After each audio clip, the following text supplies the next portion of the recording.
Pemerintah akan menindak tegas pelaku impor pakaian bekas. Ya, kebijakan itu dikhawatirkan akan berdampak pada pedagang pakaian bekas impor di Pasar Senen yang selama ini dikenal sebagai surganya thrifting di Jakarta.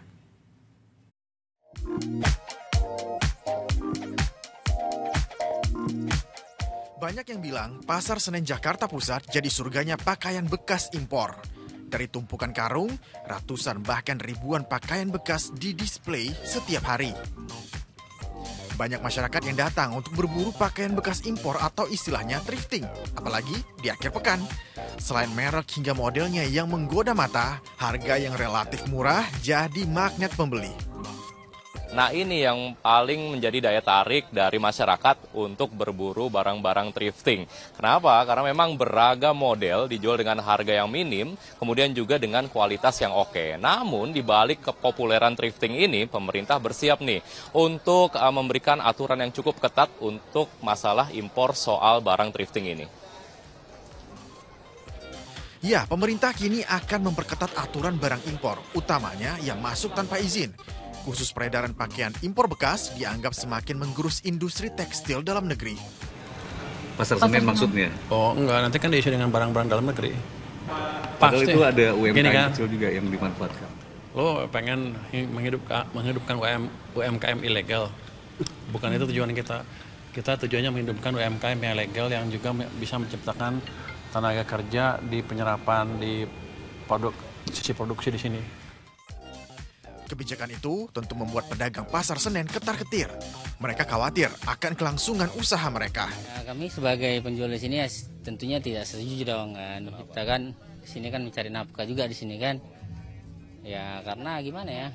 Kalau kita ganti dengan jualan lokal belum tentu kualitasnya beda.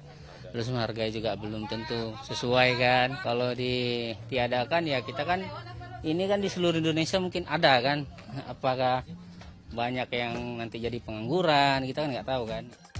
Menkyu Purbaya menjamin jika pakaian bekas impor ilegal dibasmi, pedagang Pasar Senen tidak akan kehabisan barang dagangan. Nantinya, barang impor ilegal itu akan diganti dengan produk-produk dalam negeri.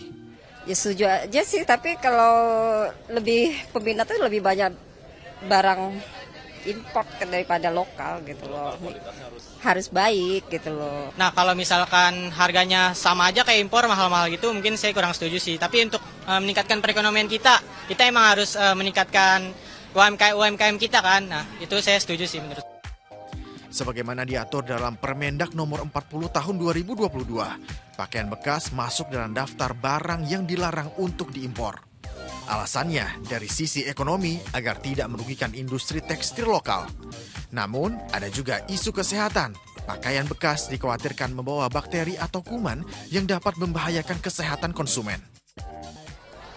Nah, kata Menteri Keuangan, barang dagangan pedagang Pasar Senen jika terbukti ilegal nantinya akan diganti dengan produk-produk UMKM dalam negeri. Jadi roda ekonomi di pasar ini akan tetap hidup nih. Bagus ya tentunya, namun apakah produk dalam negeri bisa menjadi magnet seperti halnya barang impor? Kualitas produk dalam negeri tetap harus ditingkatkan agar konsumen juga puas dengan produk lokal dan UMKM lokal terus naik kelas. Dari Jakarta, Ridho Yahya Waluyo-Adi melaporkan. Di tengah lesunya usaha garmen tak membuat pemuda asal Pagar Alam Sumatera Selatan patah arang. Aldi terus berinovasi mengembangkan usaha baju customnya dengan menggandeng orang sekitar hingga karyawannya sendiri. Ya, meski perang harga terjadi, ia tetap bertahan pada kualitas dan memperluas pemasaran produk kaos dan jaket. Inilah Berani Berubah edisi Hari Sumpah Pemuda, usaha garmen Gen Z, cuan 100 kali lipat.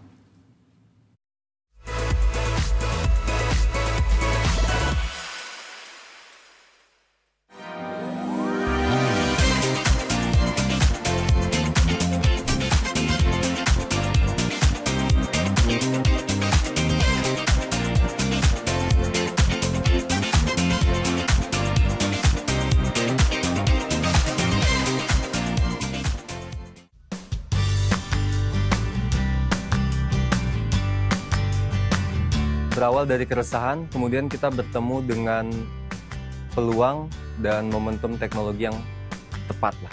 Kita ngelihat kaos itu yang unik dan long term itu apa? Pertama kita melihat ada wash t-shirt lah. waktu itu masuk tren-tren Korea. Jadi style Korea itu kan oversize. Nah coba kita mix antara oversize dan wash. Nah dan lahirlah wash t-shirt ini yang oversize gitu. Saya berpikir kayaknya banyak juga nih orang yang pengen berekspresi lewat kaosnya gitu kan. Nah kemudian ide itu saya ajukan ke atasan. Kemudian saya dapat support dari uang 3 juta itu, saya coba produksi kaosnya. Kemudian saya buat marketplace-nya, saya foto produk, bahkan saya sendiri yang jadi model awalnya gitu, saking terbatasnya itu budget. Kemudian saya share ke teman-teman dan ternyata sambutannya bagus. Dalam waktu setahun itu growth-nya luar biasa untuk hitungan bisnis ya. Stok awal 80 piece, mungkin sekarang kita punya stok 10.000 piece. Yang paling booming itu kaos kata-kata sama acara ulang tahun anak biasanya. Kemudian sama baju couple. Range harganya itu mulai dari 45.000 untuk kaos anak sampai ya paling mahal itu jaket itu di 200 ribuan. Karena kan background kerja saya dulu tuh sebagai chef ya di ini. Jadi awal-awal tuh susah banget. Nah, cuman untuk sekarang kita tuh harus teliti waktu packing. Karena takutnya salah resi atau gimana, bener-bener harus teliti. Senangnya tuh di sini tuh fleksibel ya, karena tiap karyawannya tuh dibolehin untuk buka toko sendiri. Nah kebetulan saya juga buka toko sendiri itu. Jadi sedikit membantu lah cara kita bisa berkembang ya untuk bisa ekspor lebih lagi di sini tuh di situ sih. Jadi dengan kita punya motivasi bonus penjualan, kadang mereka nggak perhitungan terhadap jam kerja.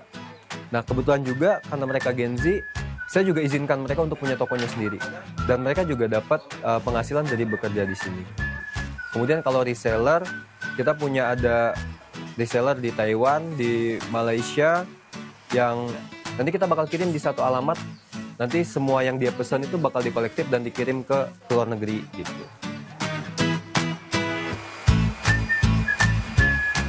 Di sini kualitasnya bagus, mesinnya sudah bagus, dan bahan bajunya sudah mempunyai kualitas yang bagus juga. Dan harganya bisa terbilang cukup murah lah ya. Pengalaman saya selama jadi dropshipper masih mempunyai waktu yang fleksibel untuk kerja di tempat lain. Dan juga mempunyai potensi untuk menghasilkan income yang besar juga, tergantung di diri kita juga sih. Kita tuh bisa menjual sekitar 2.000 produk dalam 2 bulan mungkin. Kemudian di 2025 ini kita mengalami tantangan yang luar biasa. Nah kita dihadapin dengan 2 posisi, mau ikut perang harga atau bertahan di kualitas. Nah kita ada di posisi kedua itu, kita mempertahankan kualitas kita. Bahkan ketika ada orang jual 4 piece 100 atau 5 piece 100 yang kita nggak tahu ini produksinya gimana yang mereka bisa kayak gitu, kita masih menjual 1 piece itu di atas 100.000. Saya punya kesimpulan bahwa bisnis itu adalah seni mengelola uang. Jadi yang nggak tahu mengelola uang nggak akan pernah berhasil dalam bisnisnya. Kegagalan adalah cara Tuhan mempersiapkan kita. Kita hanya butuh membaca sinyal-sinyal dari Tuhan serta berani berubah.